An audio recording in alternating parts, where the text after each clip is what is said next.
Señorita Mónica Cervón, periodista investigativa e integrante de la organización ¿A dónde van los desaparecidos? Muchísimas gracias por aceptar nuestra invitación para la entrevista de hoy y acompañarnos en directo desde Aguascalientes, en México. Muchas gracias, Miguel, por este espacio para ¿A dónde van los desaparecidos? Hablando de a dónde van los desaparecidos, Mónica, ¿se han manejado algunas cifras con relación a las personas, al total de personas que hasta ahora han sido secuestradas o desaparecidas en la carretera Monterrey-Nuevo Laredo, que ahora se conoce como la carretera de la muerte? En la semana pasada se manejaban 71 personas desaparecidas.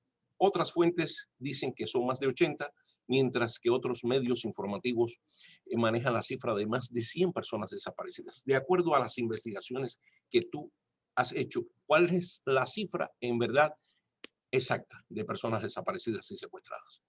Mira, Miguel, el tema es que en el asunto de las cifras, desafortunadamente, siempre hay cambios, siempre hay diferencias entre lo que conocemos, porque las autoridades no siempre informan con veracidad, ¿no? Es decir, aceptan muchos menos casos de los que, en este caso, los colectivos tienen contabilizados, y lo que nosotros logramos revisar en este reportaje que hicimos sobre la carretera.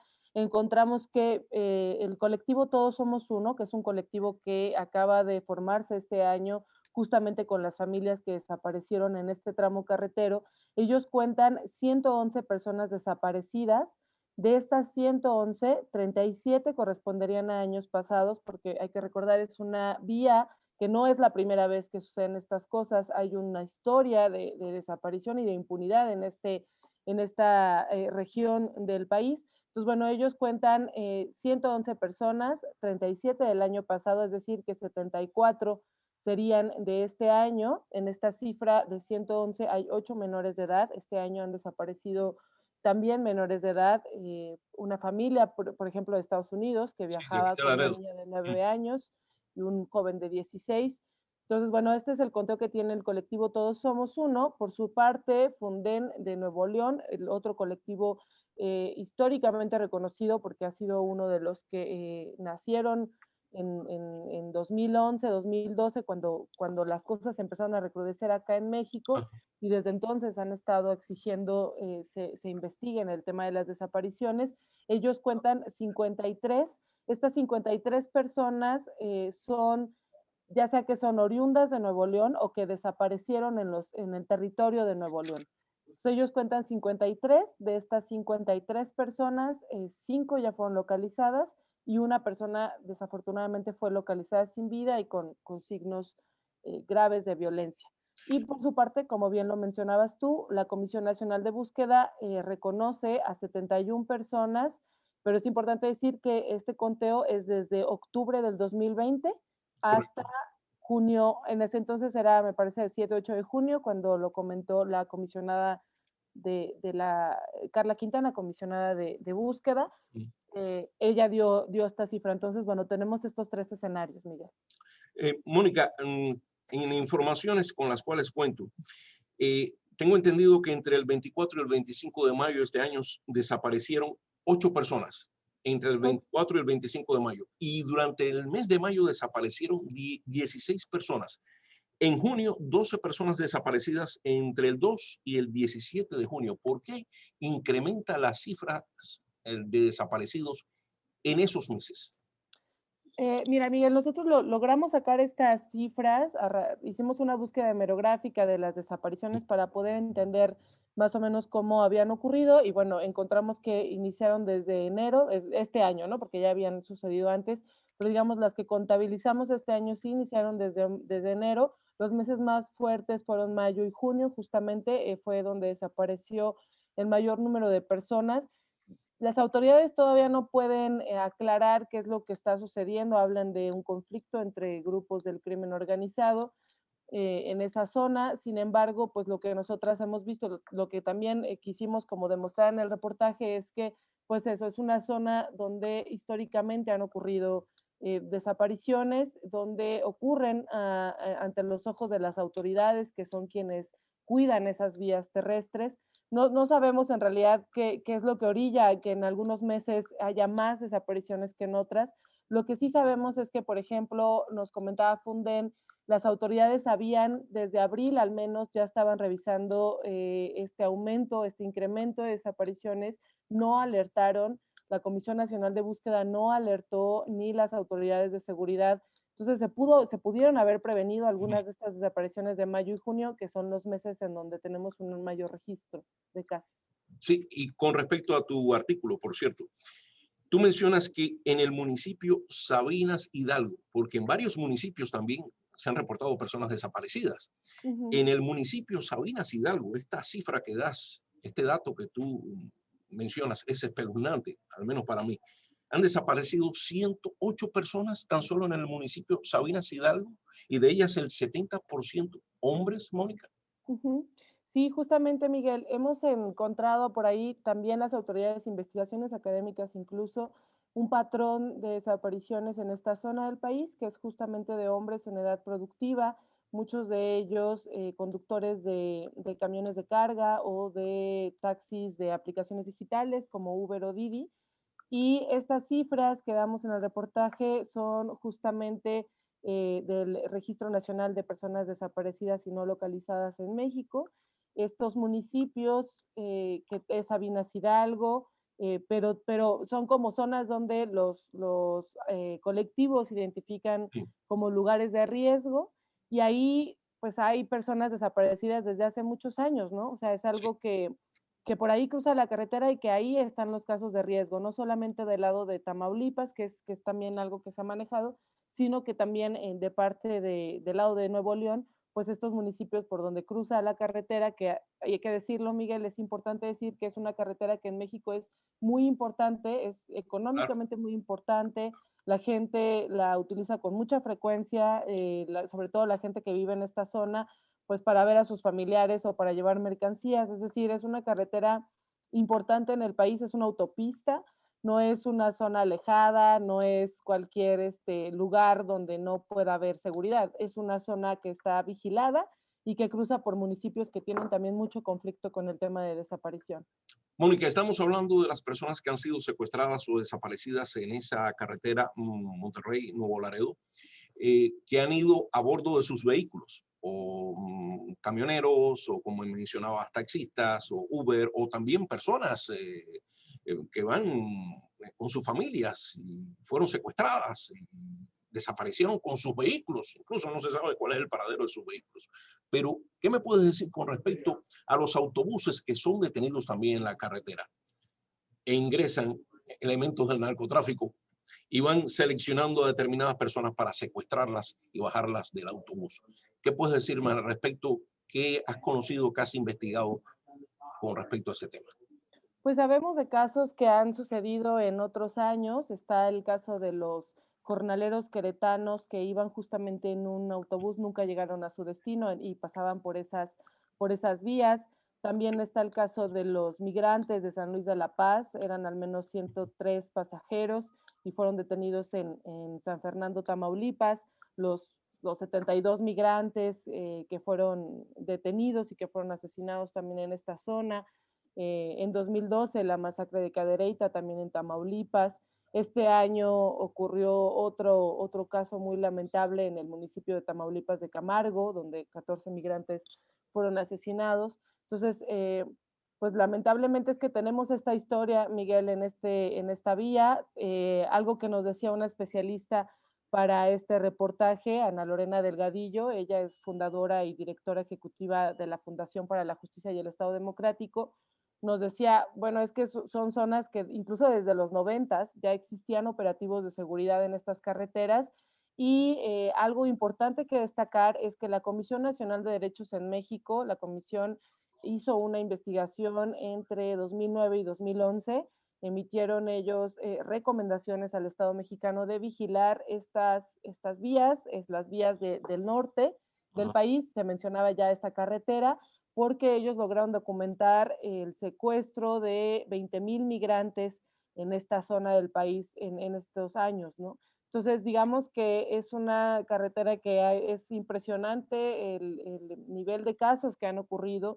Es importante ahora que que hablemos de esto, que digamos, que sepamos que no es la primera vez que sucede, que a estas alturas, nos decía Ana Lorena, bueno, a estas alturas en México ya no es nuevo cuando escuchamos un caso de desaparición, ya sabemos y el Estado ya sabe lo que ocurre, sabe las zonas, estas zonas han sido antes identificadas y sin embargo sigue ocurriendo, ¿no? Entonces, para los especialistas y que entrevistamos en este reportaje, pues este es un mensaje totalmente de impunidad, Miguel, en el que se sigue permitiendo que las desapariciones ocurran, ¿no?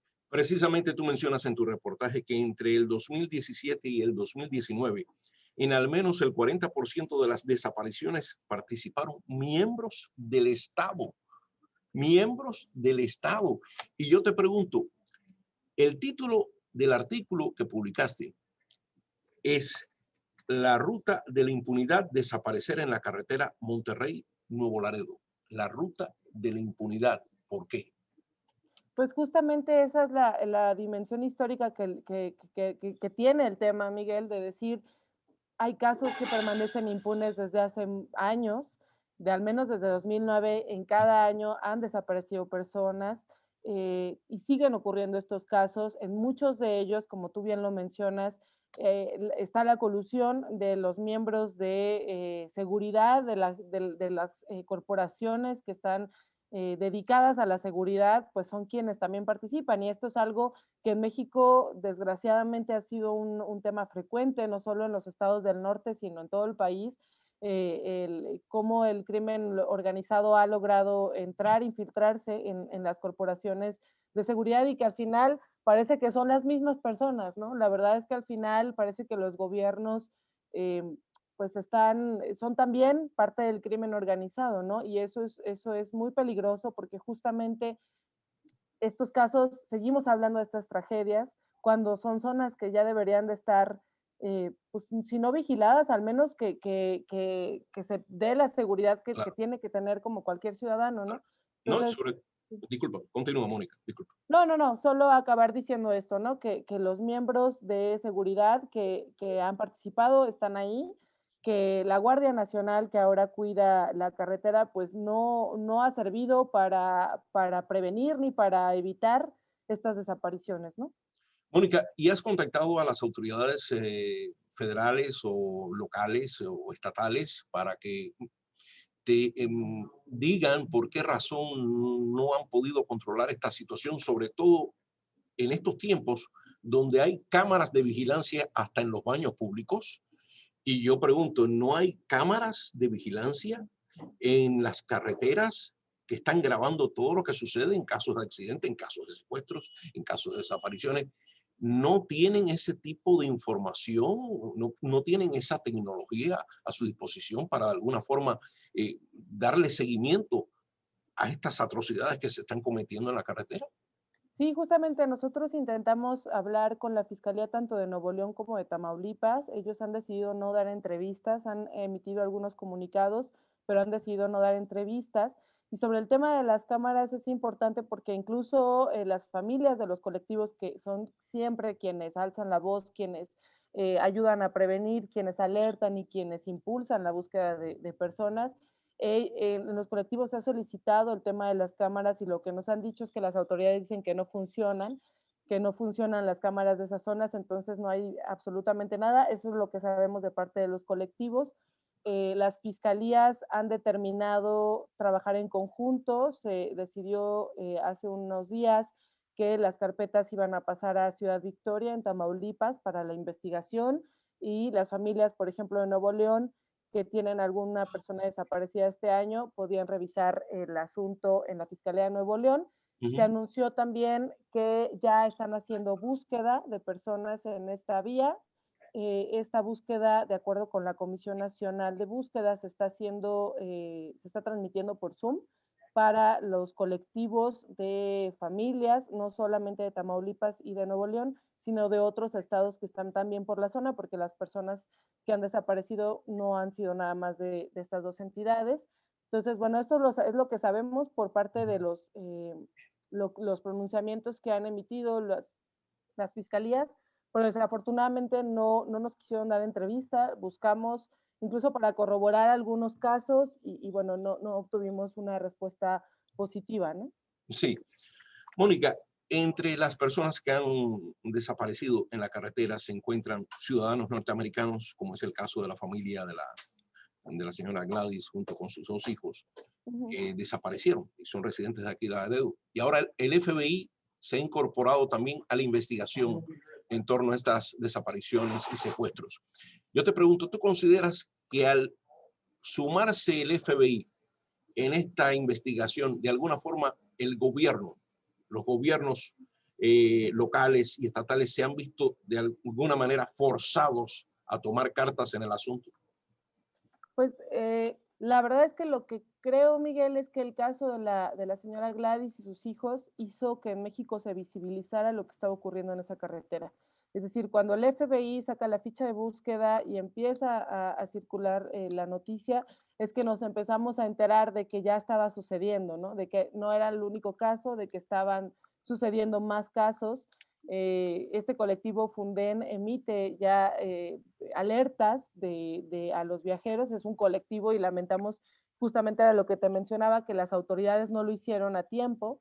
Sí creemos que cuando las autoridades de Estados Unidos tienen alguna especie de interés o de también una especie de intervención, puede ser que se empujen más las investigaciones, ¿no? Por el hecho de que son personas pues de otro país y que implican otro Claro. tipo de asuntos. Entonces, sí creemos que este caso hizo que se visibilizara, sin embargo, pues lo lamentamos muchísimo porque es una familia pues desgraciadamente todavía no se sabe nada de su paradero. Algunas personas han podido regresar, el gobierno de Nuevo León dice que al menos 17 personas han logrado regresar. Estas personas sabemos pues tienen mucho miedo, ¿no? No conocemos su identidad, por supuesto, por el tema de seguridad. Incluso los colectivos no han podido hablar con muchas de estas víctimas porque pues todavía están pues muy asustados.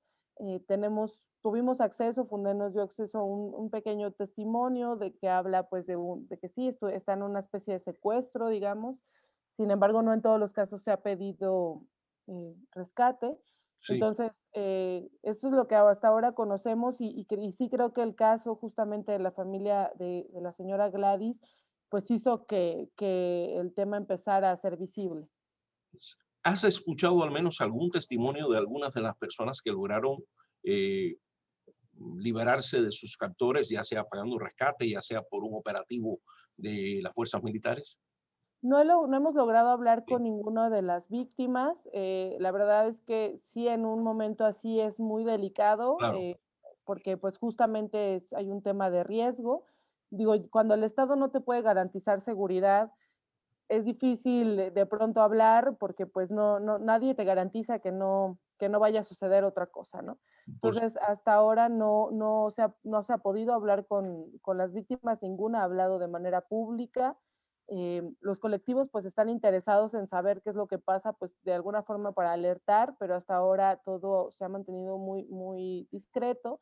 Lo que nosotros platicábamos en el reportaje y consignábamos era pues este testimonio de una persona que habla de un pequeño cuarto donde hay hombres, mujeres y niños que son golpeados, que comen una vez al día, y que bueno,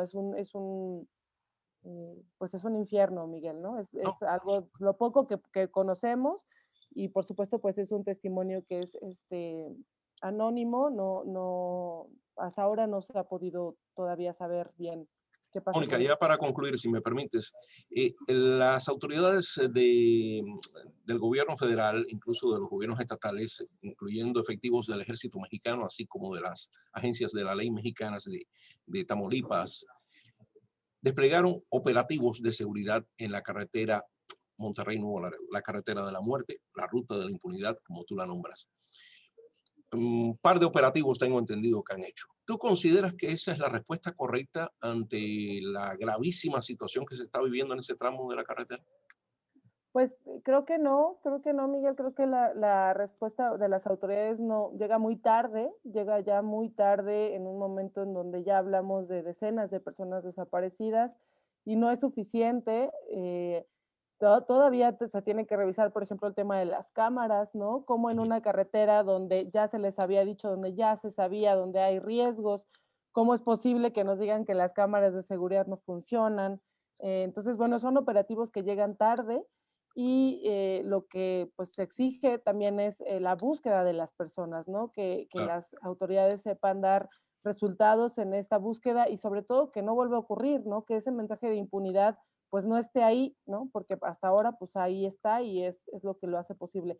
Nada más y decir, Miguel, que a sí. partir de que los colectivos alzaron la voz y se ha estado visibilizando el tema, sí han disminuido las desapariciones, sí ha habido, no ha habido ya nuevos casos, al menos no se ha sabido de nuevos casos. Entonces, pero bueno, esto fue gracias a los colectivos que fueron quienes Como por ejemplo, impulsaron. como el que mencionas, todos somos uno, ¿no? Como Todos Somos Uno y como Funden, que también Funden de Nuevo León ha hecho mucho trabajo en este tema para visibilizar, para prevenir y para exigir. Mónica Cervó, periodista investigativa e integrante de la organización ¿A dónde van los desaparecidos? Primero que todo, te agradezco mucho lo que estás haciendo por todas estas personas y todas las familias que están sufriendo esta agonía de no saber dónde están sus seres queridos que desaparecieron o fueron secuestrados en la carretera Monterrey-Nuevo Laredo, o como tú bien la mencionas, la ruta de la impunidad. Y te agradezco muchísimo tu tiempo y la gentileza que has tenido de aceptar nuestra entrevista en directo desde Aguascalientes. Muchas gracias a ustedes, Miguel, por darnos espacio para hablar de este tema. Espero poder contar contigo en próximas audiciones. Por supuesto. Gracias. Cuídate mucho, Gracias. Mónica. Hasta luego. Bye.